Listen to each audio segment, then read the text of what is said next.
As promised, this is how I created my real estate visualization. We'll be creating something similar to this. Now, it all starts with gathering the data. I compiled all of Zillow's data and pre-processed it into a format that I liked. In my case, it's year-over-year price change. Once I had that data, I needed to convert the Excel file into a CSV to make it easier to import into Python. The next step is to format it in a way that makes it easy to work with Plotly. In order to do that, you need to have one column dedicated to your locations. Since I'm working with the United States, it is set to states.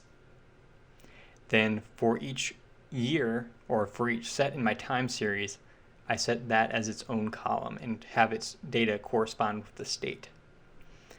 I always explore my data before I do any saving to disk or exporting.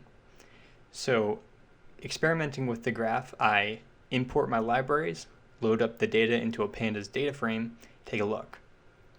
It is exactly what I had in my CSV, so I go ahead and create a plot. You want to take the state column in your data frame and set it to the location parameter in Plotly.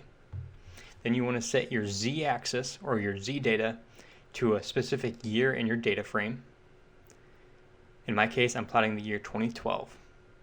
And by setting the location mode to the United States, you are telling Plotly how your data is going to be formatted, and that way it knows how to parse out and plot everything.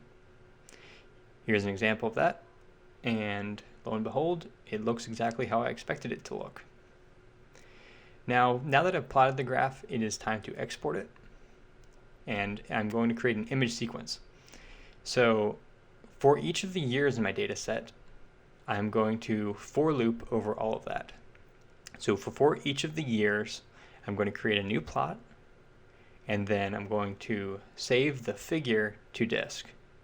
This will create an image for me. You're going to need to install some special libraries for that. I'll link them in the description.